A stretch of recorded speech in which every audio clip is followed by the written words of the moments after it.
Hello, beloved Youest listeners. I am so grateful and honored to be here with you. And I am so excited for you to get to meet our beautiful guest today. I want to tell you all about Heather, and then you'll get to know her yourself. Heather Chauvin is a leadership coach and strategic parenting expert who helps ambitious women become leaders at work and at home. Drawing from her professional experience as a social worker and her life experience raising 3 boys, Heather created a signature approach to focus her clients on sustainability, profitability, and ease in their business and life. She is the host of the Mom is in Control podcast, where she reveals her most vulnerable truths about womanhood, marriage, parenting, living through stage 4 cancer, and running a successful business without burning out. Heather has been featured as a TEDx speaker on the OWN Network, CTV, and the Jenny McCarthy Show. She has appeared in Entrepreneur and Real Simple. When Heather isn't being a classic Canadian by driving her boys to hockey practice, you'll find her curled up on the couch with her husband, surfing the internet, researching their next family adventure. Oh my gosh, Heather, I'm so excited to have you here for a few different reasons, but mainly just to share about your story and what you're up to in the world. And just thank you for being such a badass woman and for being here. I'm excited. Thank you, Julie. I love having these conversations. I am really eager. You know, what jumped out at me, and I remember this because I'd heard you talking to our lovely, amazing friend, Selena Sue, just about really creating, going after your dreams, going after your goals and creating the life that you want and love. And before we get into, there's so many things that I just would love to talk to you about your work. I think it's important I'd love to tell your health story, because to have experienced, it's not just cancer, but stage 4, like something in you had to have been a serious warrior to handle that and to move out of that powerfully. I don't know if that's okay, but just starting there seemed to be like, wow, that's powerful that you went through that. Yes. And thank you. I'm like looking at my name. I have to rename myself on here. We're going to get this. This is the You is You, be you, right? Yeah. Life happens. I'm like, that is not actually, you want to know, I'll tell you my story. But a secret is my last name is not Chauvin, my legal last name. I refuse to change my name for a man. So that should probably also give you some insight into my rebel personality. So lately my Zoom name has been popping up as my maiden name. And I'm like, I got to change it back all the time. And I don't know why, but anyway, so I saw that and it bugged me. And I'm like, I need to change this back if people are going to see my name on here. So anyways, okay. Oh man, people want to know the health story. And everyone always wonders, like, stage 4 cancer. And there is a lot of worry and fear that can surround that. A lot of times I'll get messages from women after saying, what were your symptoms? What were your, how did you get diagnosed? How did you heal yourself? And my response is always, that is a very complicated and personal journey. So before I'll talk about that, but I would just want to back up a few steps, because I became, the work that I do now, I didn't do after I got sick. The work that I do now started before I got sick, and cancer was a huge additional wake-up call. I don't know how many times you need to have the awakening, like you're like, oh my goodness, what is this? Motherhood was awakening number 1. I was 18 when my oldest, so my boys are 15, and maybe when this goes out, 16, they'll all change dates, but 15, 10, and 7. And I remember when I became a mother, I looked at my son for the first time. I was young, and I remember having this like internal fire that was ignited, and my kind of mantra was, I need to become the person that I most desire you to be.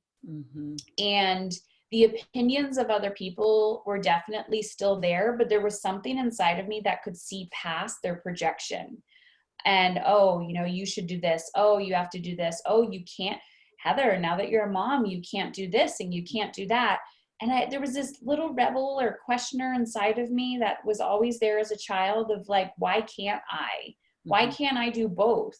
And I stuck with that and really just had to start trusting my intuition, like hardcore as a mother, but yet still falling into this trap of what the world expected of me because I was young and I wanted to be successful.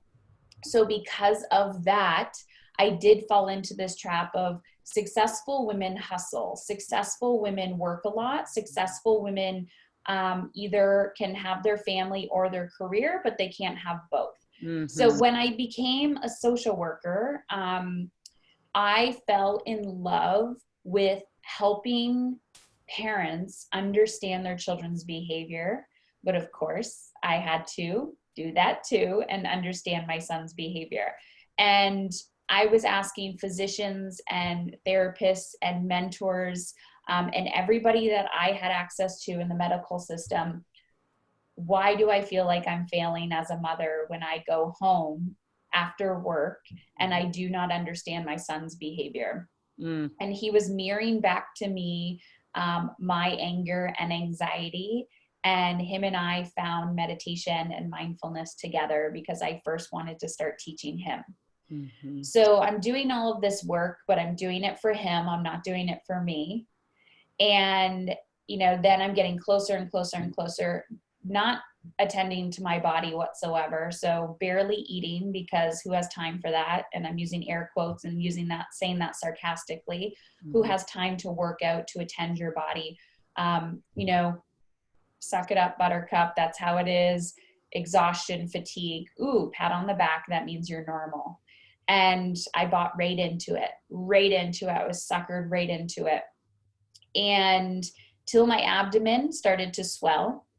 And as my abdomen was getting bigger and bigger and bigger, it was like a knock at the door, you know, pay attention to me, until, you know, the universe just busted down my door and I couldn't sleep anymore. I was having night sweats and my husband literally drove me to the hospital kicking and screaming and said, we're not leaving here until you are looked at by a doctor. And the whole time in the back of my head, I'm telling myself, I don't have time for this. This is going to take forever. They're not going to tell me anything.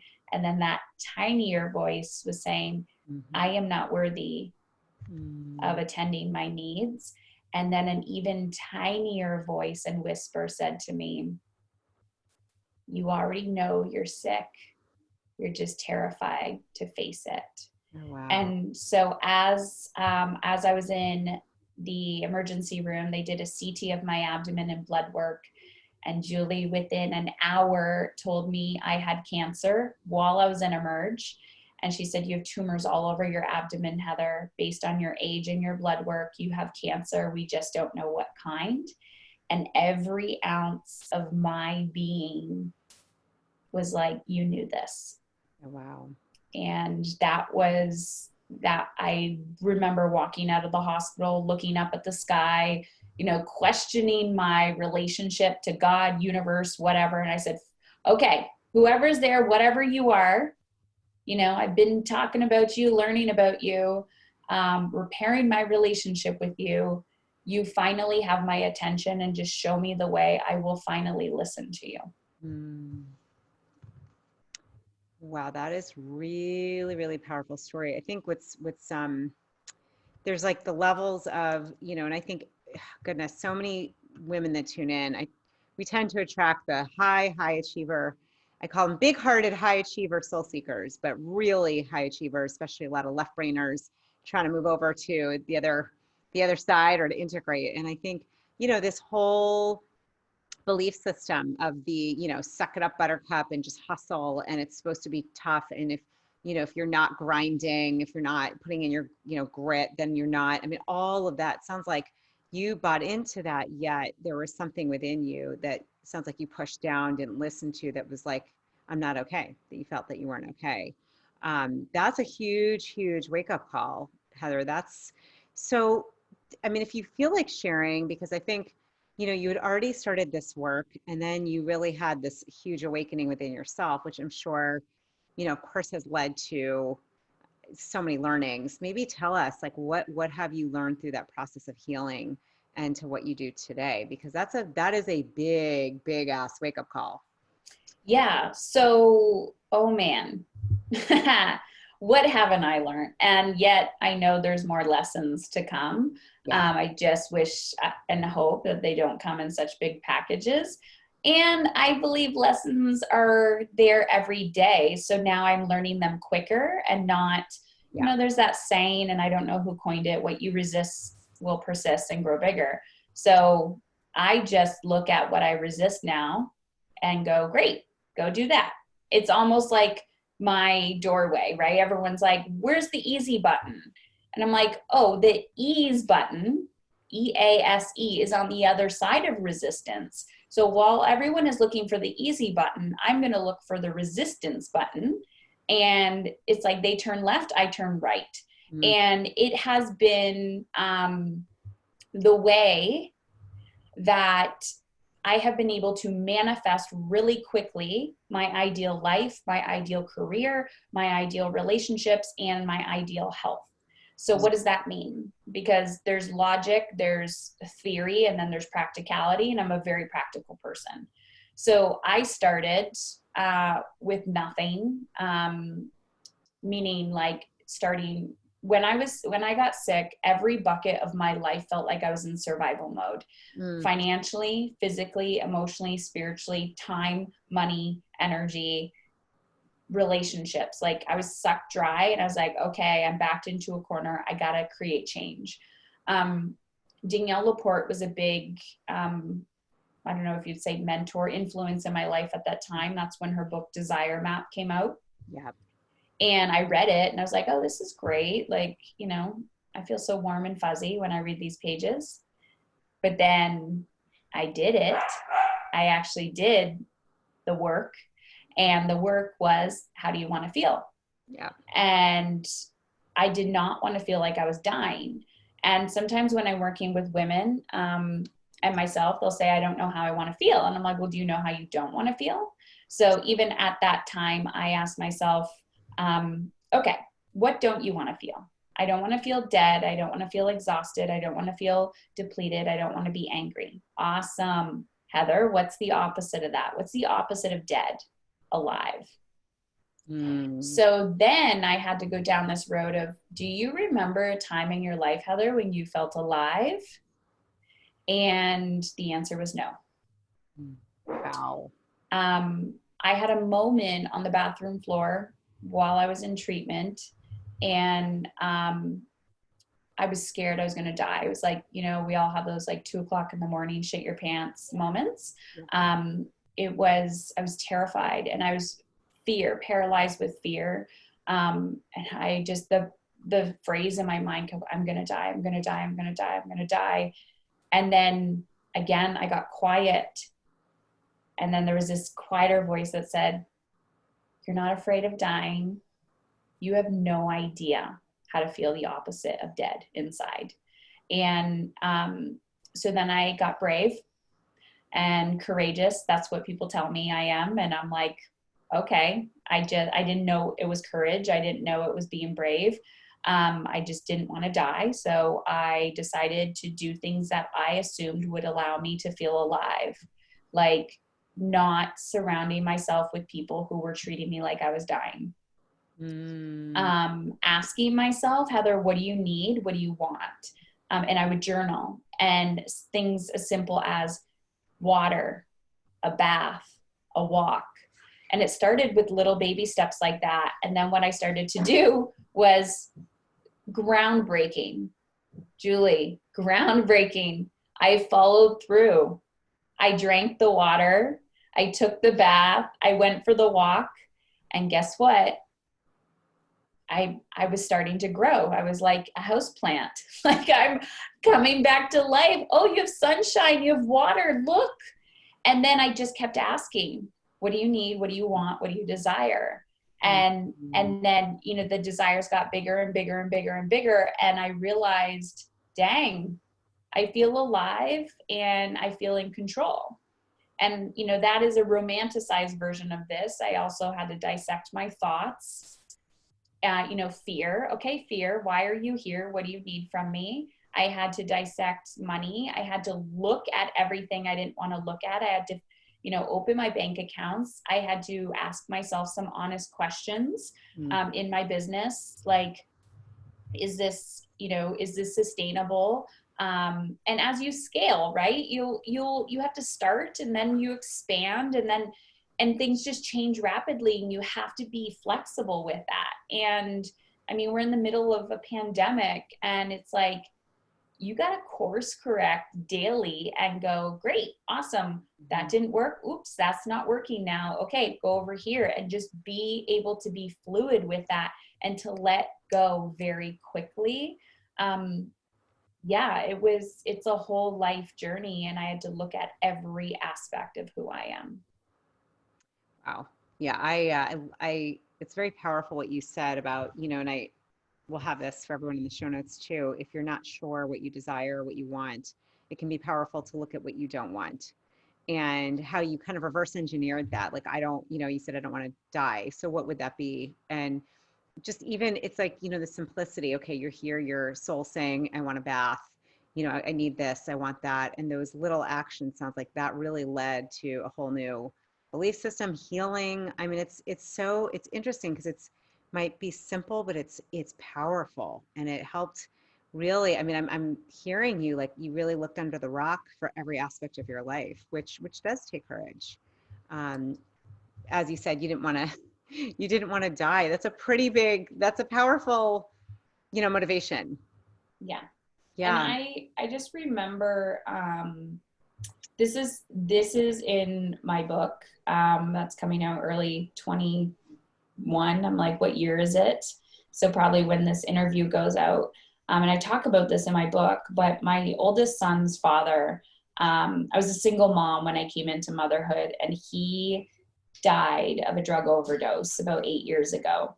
Wow. And a part of me, you know, having three boys, but definitely my oldest, I had this like aha moment that if I died, he had no biological parents alive. And I just couldn't do that. Like, you know, it makes me want to cry, because it's like, you do everything in your power. Your fear of judgment, your fear of failure, your fear of all of that, doesn't really matter anymore, because your instinct of like, what do I need to do to make this happen, comes alive. And, you know, during my journey, there's been some really powerful women that I have come to meet who have, you know, their soul has left their body, and there is no failure. People will say, you survived, you're a survivor, you're a warrior, you know, how did you do it? I'm like, listen, there are no guarantees in life. And I am not to this day guaranteed that have another 50, 80 years ahead of me. I hope not 80 years, but you know, forever. There's no guarantee. And I think that's the point, is we have to be willing to fight for something, knowing that we may not get it. And I just wanted my son and all three of my boys to know that I did the best that I possibly could. And now that I got out of that, because the follow-up question everyone asked me is, how's your health today? And I got out, I was in survival mode. And then I went into, I was in a crisis state, not even in survival. I was in crisis. And then I went in survival mode. And then I went into this state of momentum. And then I went into this state of thrival. And then now I'm trying, or most areas of my life, going in and out into an abundant state. Mm-hmm. And if I would have just stopped at survival mode, like most women do, like, oh, I'm in remission, there you go. I'm like, this isn't good enough for me, and I deserve more. Because when I deserve more and I take a stand for that, my children believe they deserve more. And then when they do that, their children believe that. So I am just committed to continuously going and going and going. And I am so far removed from that version of me and healthier than I've ever been in my entire life, because I keep asking myself, what do you need? What do you want? What do you desire? And taking the steps to get there. Really, really powerful. You mentioned, and I think this is a great thing to talk about, this idea of the abundant state. And it sounds to me like what you built in your business and financially, that you didn't, it wasn't handed to you on a silver platter. I'm picking up that did not happen. And so maybe you can share, this is something I hear a lot about. I lead a group on sacred money. I think this is something, especially as women, I'm with you. It is not just about surviving. Thriving is frankly, it's even more important for as many of us women and men, but especially women, to thrive and to be abundant for many, many, many, many reasons. And would love for you to share, Heather, some of what you've learned, practices you use, what has helped you to really grow a successful, thriving business, obviously that you love, but maybe some things that you do. Yeah. So I'm like moving around. It's okay. You're in the sun. You're out of the sun. If you're watching, it's all good. It's all good. But this is honestly a metaphor, I believe, because, we're woo-woos here. How terrified we are as women of our light. Okay. So the light is following me, and because I'm in this window and it's the time of day. And then our reaction is to step out of the light. Love it. And I would say the success in my business has been this dance of stepping in and out of the light, always wanting to be in it as much as possible, but our primal instinct to step out of it. And I'm not going to pretend I got here by myself. I see so many women with the mental blocks around investing in themselves. And I'm not even just talking financial investment. I actually think that's the easy investment you can make, like just putting your credit card down for something. But the time and the energy in yourself. And right from the get-go, previous to getting sick, I made investments in myself, but something shifted financially. After I got sick, I hired this mentor that scared the crap out of me. I wanted to be her, and she held me to it. Meaning I wanted to be where she was. I didn't want to be her, but I was like, show me how you became this woman. And her boundaries and her conviction and, non-attachment to my emotional baggage was beautiful. It was a perfect storm and concoction. And I remember one time she said to me, who do you want me to be for you, Heather? And my response was, my mother. Oh. And she was like, well, I'm not your mother. And I was like, oh shit, what am I craving here? I was craving mothering, nurturing, somebody to love me, and, and then all my childhood stuff, right? We always got those wounds to deal with. And when I started attending to that part of me and going, what do you need? What do you want? On a deeper level, and going, this woman is not my mother. And then there was another conversation that we had, and she said, if you don't start making money, I'm not going to work with you anymore. Because I was dancing around this, it's not working, it's not working, it's not working. And again, it's just going in, looking at what you are terrified of. And the beautiful part of that is people have asked, how did you build your team? How did you do this? How did you do that? And I'm like, I attracted them. A lot of coaches that work within my group, I could have never predicted this or said, we have an opening for this spot. I've always intuitively said, what is the energy that I need in that spot? And I'm like, who fits that energy? This person does. I'm going to approach them and see. And so as a leader, raising these women as leaders, because I see parenting and womanhood as a leadership role. When I step into that, I'm like, who do you want to be? I literally ask these people this, whether it's a client, I might go, ooh, I could see her over here eventually, but she's got to rise to that occasion. And if she does, and she's willing to do the work and get messy, I'm like, you know what? I like your grit. I like your perseverance. And when I say grit, I just mean willingness to look at that resistance, it's been such a beautiful thing. And the last thing I want to say about this is value. You know, they say that term of owning your worth. Well, we're priceless beings. Like, you can't put a dollar amount on that. Yeah. But if it feels like an energetic exchange. So, you know, I remember the first time I made like $100 online and I felt like I won the lottery. And then I remember the first time a client paid me in full and it was $4,000 for like a 6-month program. And, you know, at this time of recording, to have one-on-one with me for a decent amount of time, it's like at minimum $20,000. And I'm like, that's a steal of a deal because I see the value, and someone else might be crapping their pants. But I can sit in that and say, listen, if you want to get here, like, I've had to invest hundreds of thousands of dollars in myself and do the work to become the person that I am today. You energetically have to be up here. It's not about what you can afford. It's about, you're up here with me and I'm going to bump you up, right? We're going to do this work together. But if you're down here, then it's an entry level program for you, and that's going to be it. So, but understanding that it's about energy. It's not about, oh my gosh, I see your possibility. It's like, you have to first be able to crawl before you can run. And so many women have this all or nothing mentality. I'm going, you know, I'm on my couch and then the next day I'm going to run a marathon. I'm like, you're going to burn out and break your legs.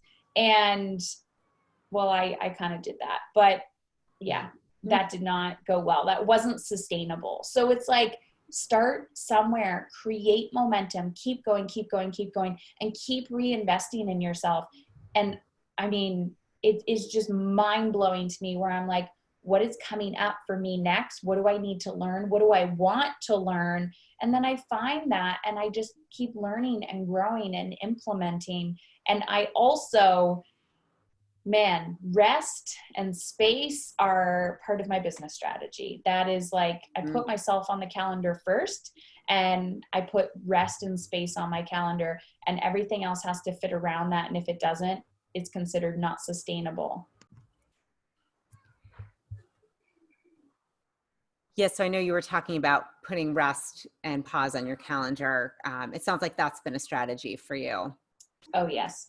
Amazing. Like, it's reverse engineering how you want to feel in your business. And, you know, at the beginning, we all learn our lessons and we push a boulder up the mountain.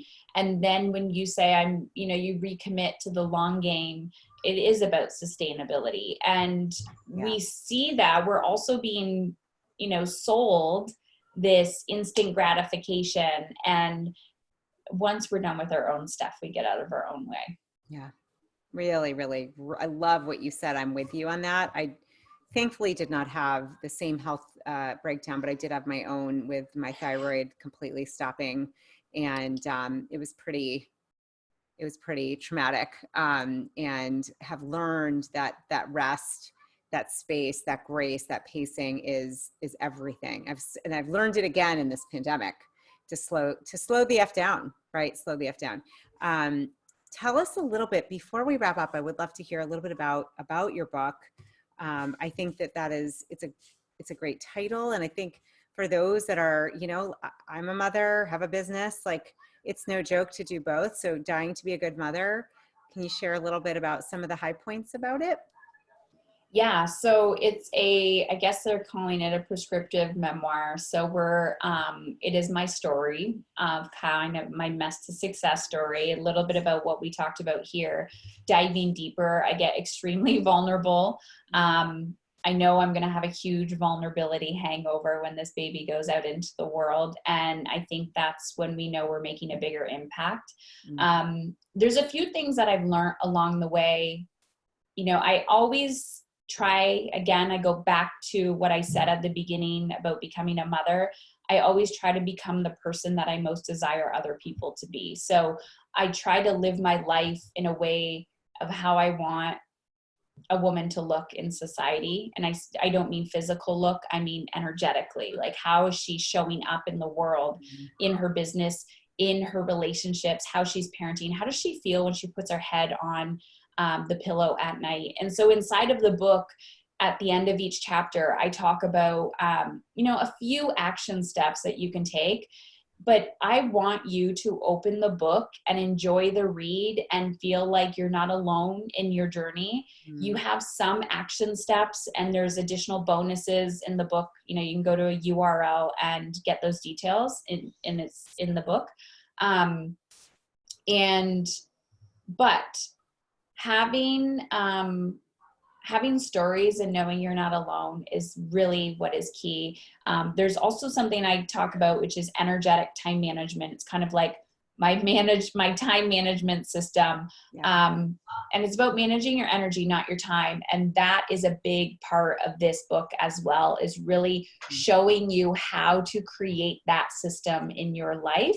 Because if you can master that, just like any other practice, you will feel in control. And that's the whole point. And when things are not in control, you know how to get back on track. Yeah, I love that, Heather. I mean, I'm so with you. And I think this whole community, we talk about this all the time about, we are made of energy. And so really tuning in, where am I spending my energy and how is that showing up in my calendar, my schedule? So I love that you're addressing that and really giving some tools how to manage it.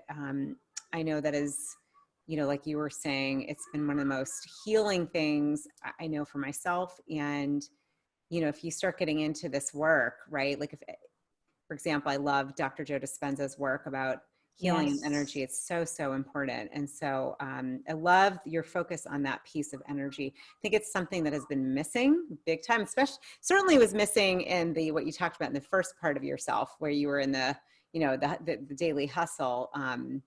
And it just sounds like a huge awakening that's led you to this completely just amazing life where you're thriving. And it sounds like you're working and looking at yourself and learning every day as well. Mm-hmm. We're always up leveling, and we can create an even greater sense of sustainability. I don't know why, but I used to have a belief that after high school, you're done learning. How naive is that? And I'm like, dang, if you're not growing, you're done. That's my whole point. Yeah, that's great. Any other, I like to call them heart flares, where you're like, I have something else that's there that I would like to share. Yeah. So any other heart flares for you? Trust yourself. Mm-hmm. Listen to the whispers and write them down somewhere, even if it's in your phone or in a journal. Write the date. And I guarantee you, if you don't act on it right away, you're going to notice that you keep writing it down again and again and again. And that is your soul trying to speak to you. Beautiful. Yeah, so beautiful. I thank you so much. I'm really grateful, honored, loved having you here today, and love just what you've chosen to do. I'm so grateful you chose to not just live, but obviously thrive. And thank you for being here and sharing such wisdom. Thank you, Julie.